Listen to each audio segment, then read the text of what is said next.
Hello, nonprofit accidental techies. How's everybody doing on this Friday afternoon or morning, or maybe Thursday in the middle of the day, depending on when you're watching this? I'm coming to you live, Maureen here with some practical wisdom for nonprofit accidental techies in my office on Cape Cod, Massachusetts, where it is not playing nicely with spring weather. It's been raw and kind of chilly and socked in and gross for the past couple of days. I'm hoping that we get some sunshine this weekend. It's not looking good. And today, like most Fridays at 12:30 Eastern Time, we're going to spend a few minutes talking about change, managing change, and how hard it is to be the person who needs to change, and how triply hard it is to be the person who's responsible for getting people to fall in line with whatever kind of change you're serving up.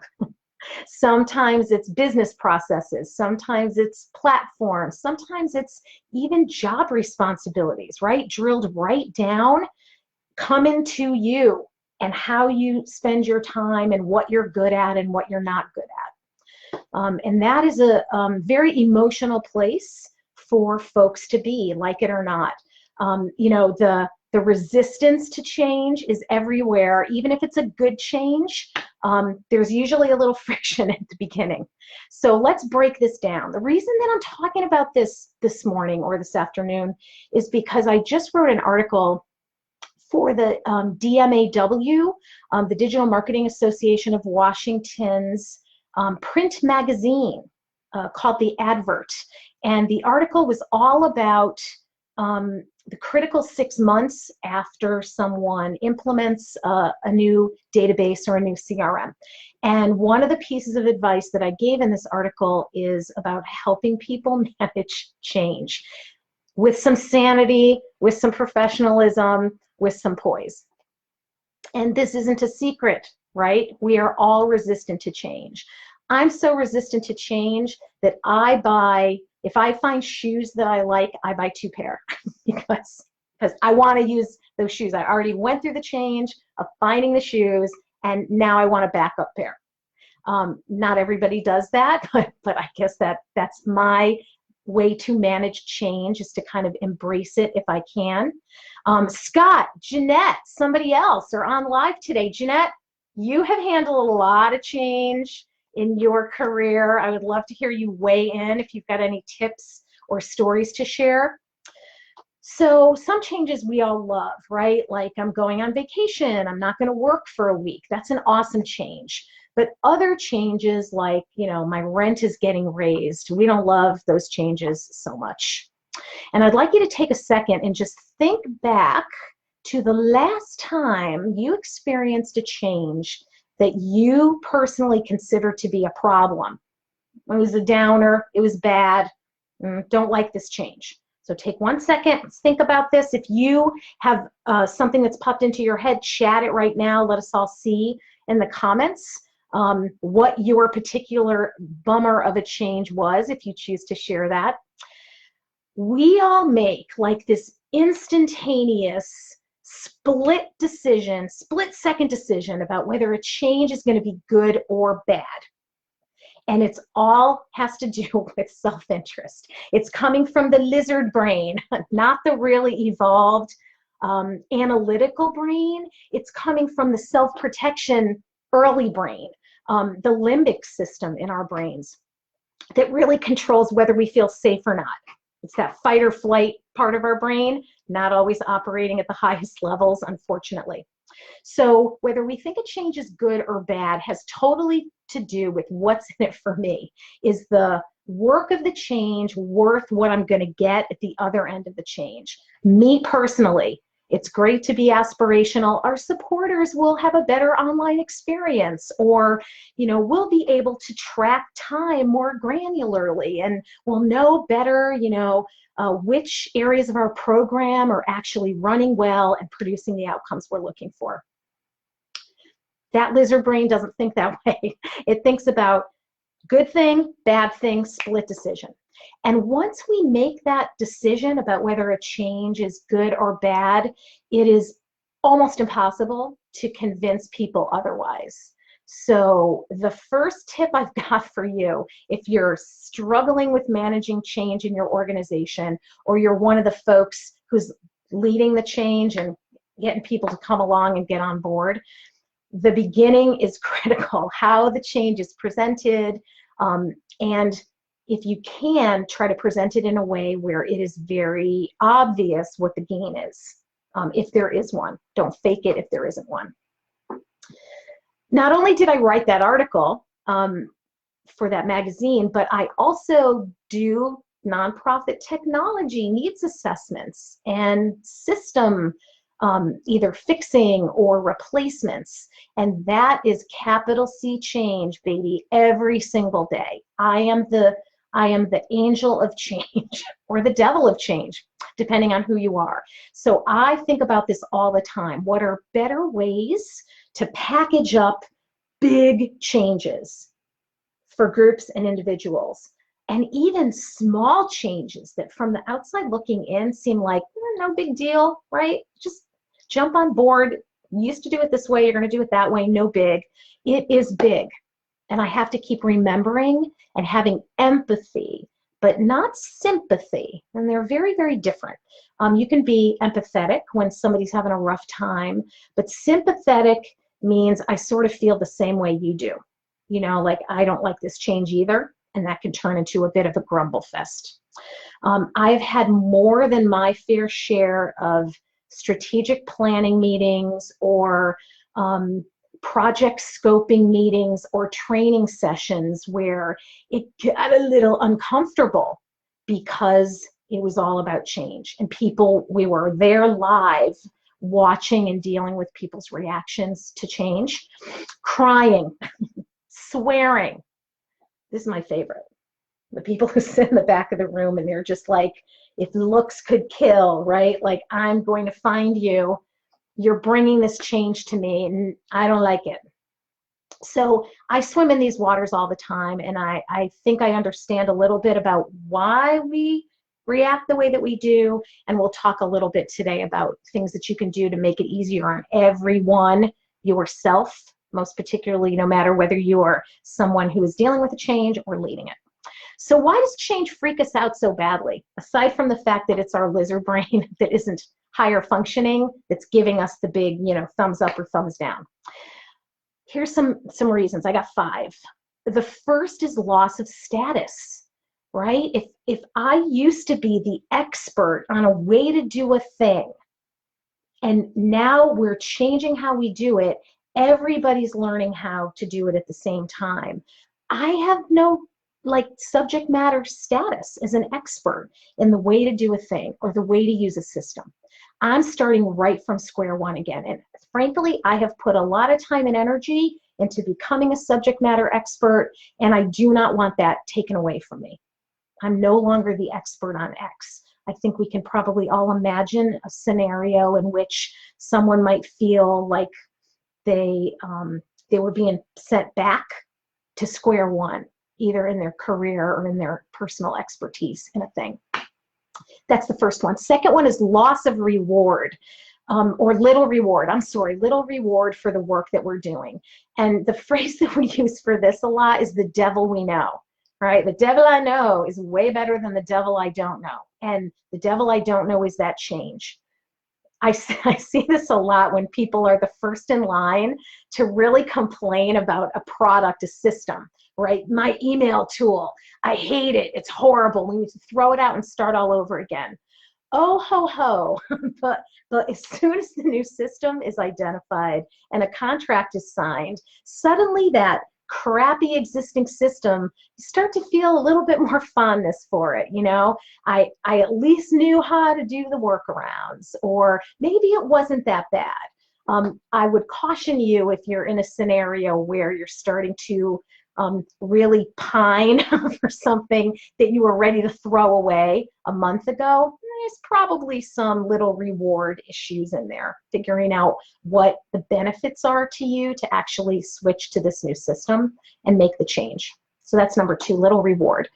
Number 3, really common, we can all relate, fear of failure, right? Like I know how to do what I'm doing now.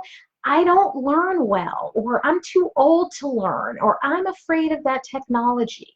All of those things that we can either remember hearing or that we have said ourselves when a change was upon us. You know, lack of trust is sort of bundled into that fear of failure as well. This is a place where your organization's culture, hey Ben, glad to see you here this afternoon. Talking about change management, oh yes, the common denominator of our existence. Change happens. So feeling like maybe you're switching systems because you're trying to get rid of me and you're not telling me that, so you're plopping this new system onto my plate in the hopes that I'm either not going to be able to do well with it or I'm going to get fed up and leave. Usually that is not the case, I will say. I really don't see that playing out like that, although it can be the story that we tell. Peer pressure is another reason that change can freak us out. And sometimes it's because your buddies at work don't like it. And so you have to decide if you're going to get on board with their, you know, venting sessions about whatever the change is, or if you're going to be your own person and kind of say, you know, I see your points, but I also see these benefits, if that's truly how you feel. Peer pressure does not end in middle school. It happens to us as professionals in groups all the time. It's just part of, it's a crappy part of group dynamics. It can be. And then the final reason that change can freak us out is change fatigue. If your organization is changing stuff all the time, it becomes too much. We literally have a finite tolerance for change. And after a certain point, I can't do it anymore. So if you're in an organization where the change has been coming fast and furiously, and you're starting to see more resistance to change amongst your teammates, investigate change fatigue. You may need to take a break for 4 months and let people catch their breaths and become competent in the systems that they're using or the way you're having things work or a job responsibility before the whole next plate of change is served up to them. So that's something that we can control if we're the change leader in some cases. What does the freak out look like? What's the change freak out look like? We talked about, you know, the body language that you might see if you work in physical proximity to your teammates. But some other maybe obvious, maybe less obvious ways that you can tell that folks are digging in their heels a little bit or a lot would be comments. Snarky comments. Comments that seem helpful but are not, you know, when you really listen to what people are saying or you unpack the whole thing that they're talking about. You know, I'm sure this seemed like a good idea at the leadership level, but ... You know, for us, you know, folks, frontline staff, boots on the ground staff, it's terrible. And you don't live in my world and you don't understand. And, you know, I don't fault you for wanting this change to happen, but it's just not going to work.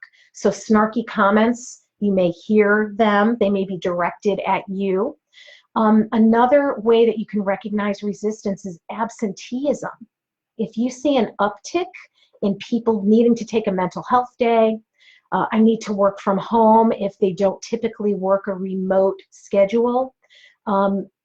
Double check if pivotal people are starting to be a little bit flaky, not as responsible, needing to take time off unexpectedly or at the last minute, especially on days of training, and they'll catch up later. That is absolutely somebody acting out unless there's something going on at home.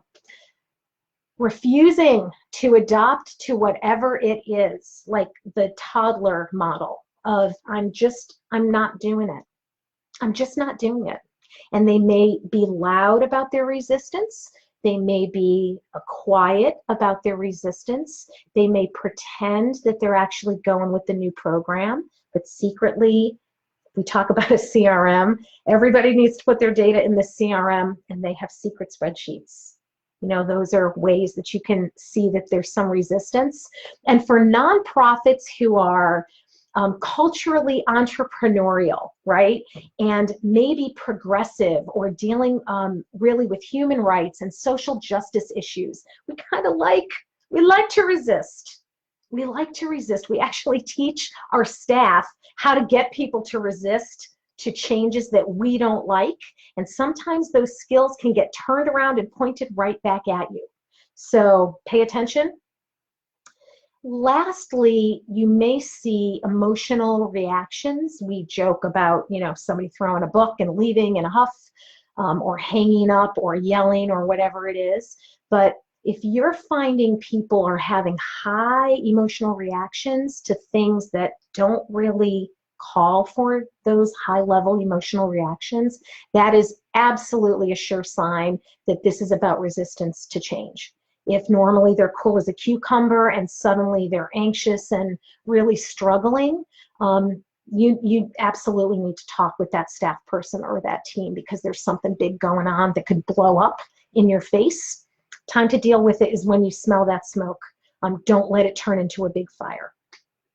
When it comes to change, there are really three types of people, but the way that I kind of explain this is in explorer terms, right? So some people are cool with change and risk. They're the explorers. They're like the astronauts. They're cool getting zipped out to the moon and not knowing if they're going to make it back, not even knowing what's on the moon and can we get there. So they have a high level of risk, high level of interest in being the first, the early adopters of whatever it is. So you've got your explorers. Second type of people are pioneers. They follow the explorers. They're not the very first folks there, but they're usually the second group to show up. As long as somebody has come and made it back, the risk is decreased enough and their excitement at adopting something new is high enough. These are the people who always get like the brand new phones or the brand new technology doodad, like whatever it is that is sort of on the cutting edge. These are the earlier adopters, not the earliest. So those are the pioneers. They're not all going to make it. Some of them are going to get stuck on the mountainside pass and freeze to death. They're not going to make it to the end, but they're willing to take that risk. So explorers, pioneers, think about where you might be. Ben, I'd love to know where you are in this trajectory of change. And then you have the settlers, right? The villagers. They'll come in, not the first wave, not the second wave, but they're cool with change once stuff is kind of set up. There needs to be a town. There needs to be water. Maybe there needs to be a school. There needs to be a road. They've got some criteria for their comfort level with risk, and those are the settlers. They're the third group to show up. And the very last group to show up are the suburbanites. And those people don't show up. They do not adopt the change until there is cable and until there's a whole, like 17 shopping malls, whatever their measure of this is ready, it's baked and built enough for me to come in and not need to do any of that building work. So you've got that idea in your head. And now let's layer the change, right? Three types of people. You've got those early adopters, the explorers and the pioneers. They are going to be relatively few. There's fewer of them than there are of some of the other groups. So as you think about change in your organization or where you're at dealing with organizational change, if you're somebody who's an early adopter, there's probably only a couple of you. And you might want to pull together and figure out how to bring the rest of the folks along. Then you've got people who are uncertain and hesitant. Those are the sort of the settlers. Like, well, I'm only coming when I need to. Maybe if my family has already moved, I'm going to move to be with my family. There has to be some compelling reason for them to migrate and take this risk and make this change. There's way more of the uncertain and hesitant people than there are of the early adopters. So this is like the critical mass. This is where you're going to focus most of your efforts. And then you've got the active resistors, those, you will take my CRM away when you pry my hands off it people. There are also very few of those. So you've got a lot of people in the middle and a few people, early adopters and super resistors at each end. We often pay a lot of attention to the super resistors. We want to make sure that we give them what they need to be brought along. We want them to be heard. We want to listen to them, take ideas from them, but there's not so many of them. And we have finite energy to deal with change and to make stuff happen in our organizations. So my counsel is resist the urge to focus most of your time and energy on those resistors. They're either going to come along or they're going to go. And you're unlikely to really make that much of a difference. It's going to take you so much energy to make enough of a difference for people to change their minds about the fact that they think the decision was so bad, this change is so bad that I have to actively resist. But here's the good news. I promised you some good news today, is that resistance to change is actually a stage in change thinking, the theory of change management. There's a bunch of them. You can Google change management theory and you can see that there's these different steps. We're not going to get super wonky on the steps this afternoon, but resistance to change is a normal response. If people aren't actively reacting to the change in some way, they are in fantasy land. They're in disbelief. They are not even willing to consider that this change is happening. They haven't even started sort of the process of wrapping their brain around this change and figuring out how they're going to navigate it.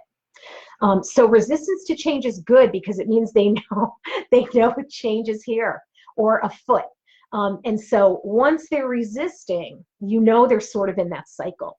And as the leader of change, as the cheerleader, as the responsible guide, you have to pay attention to how the people are reacting and give them the support that they need that's not, taking responsibilities away from them or diminishing your expectations of them. You got to keep those expectations high for everybody. But what you do for each of these groups of people is going to be slightly different.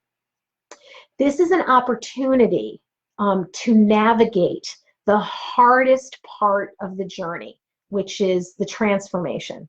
It's making the change happen. And it definitely takes some leadership skills to help people navigate through the change and sort of come out the other side better than they were before they started the change. Because it's not as easy as do it this way now.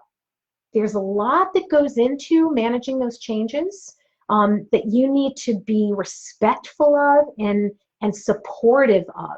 It's not like flipping a switch. We're not systems, we're people. So here's some things that you can do, really practical things, right from the jump when you know that change is a-coming. The first is paint a clear picture of why. This is a very common thing. I don't understand why we're making this change. If you can make it real and visible and compelling and honest without a lot of, commercial BS, this is why we're doing it. If your leadership is not clear about why, change is going to be painful and the process will be long. So get clear and have buy-in from leadership for this change, because you may need them to back you up as you navigate this journey. So paint a clear picture of why. Second thing that you can absolutely do to bring people along is actively solicit input. If you're changing a work process for your data entry people, let's say, or your online giving team or your communications team, they're the ones who need to do the work. So the vendor's going to come in with some ideas about how to now use our system or how to change the business process. I may come in and go, you need to do it like this. But I always bring the people who do the work into some brainstorming sessions and find out what's going to work for them really, because I don't have their jobs and you don't have their job either. So your change management process should absolutely include cross-functional teams of folks, not a ton, tight team, but people at every level of the organization who are going to be touching this. So get their input, and if you're not going to use it, tell them you're not going to use it and tell them why, because otherwise they're not going to want to play this game with you again. Be ready for resistance. This is a theme through some of these videos. Expect it. Don't expect everybody to just say, oh, thank you, here's my cup of change. Oh, thank you. Oh, more change, great. They're going to resist a little bit, whether it's big or little, loud or quiet, visible or done over waffles and wine at somebody's house. Resistance is normal, so be prepared for it. Don't try to, squish it or pretend that it's not there. Deal with it. Deal with it transparently. Slow things down is tip number 4. If people are up to here with change, or they don't have the capacity, they're trying to manage change on top of a job that's supposed to take 40 hours that really takes 60. Look at what's on people's plates, what their brain capacity is. You've got to have patience with people. Don't let resistors resist forever, but patience is really important. You want to bring people along and you want to be empathetic. Another tip is developing helpful resources for people. Anything that you can generate that is a guide, a step-by-step instruction, a checklist, something that's going to help people remember and retain and be good at this new way of doing a thing until their muscle memory and their brain memory kind of catches up and it becomes routine and I don't need to think about it so much. So you have to be patient and give people the tools, not just sitting in a classroom-based training. There's a lot more to managing change with folks' daily operational practices than just exposing them to a change. Connie has just joined. It is awesome to see you here, my friend. The second to last advice I've got for you is face the resistance head on. And I said this a minute ago, but it's really about what you do when people are grumbling. Or you're watching people really struggle, or there's the body language issue, or the eye rolling issue, whatever it is that you're seeing. Connie happens to work in healthcare where change is constant. So I am sure, Connie, that you and your teammates where you work have to deal with change all the time. And I'd love to know what one tip is, or one thing that you think is really important to helping staff, frontline staff, be able to manage change. So think about that and comment if something comes to mind. Facing the grumblers. Not in public. This is not a time to call people out. This is a time to be a human, a human-to-human interaction. If you can grab somebody, take them out for lunch. Take them out for a cup of coffee or tea. If you are not in the same space with people, book a remote meeting with them, a video meeting, not just phone. You want to see their body language. You want to hear what they're saying and how it is or isn't in sync with what, if they're like, no, this is a really good thing. No, you're just telling me what I want to hear. Your body language is telling me that this is the worst thing that's ever happened to you. So let's unpack that. Face those grumblers, listen to them, listen to understand. Some sentences that you might be able to kick this conversation off with would be, Connie, I'll use you since you're on today. Connie, I'm really watching you struggle with this change and I want to be helpful. Tell me what this is about for you. Zip it and listen. Listen twice as much as you talk. And I know for somebody who talks a lot on these videos, it's funny for me to say, but I'm also a really good listener. And I really do want to understand what's going on for people and make a plan to move them out of whatever their little pit of resistance to change happens to be. And then finally, celebrating successes, right?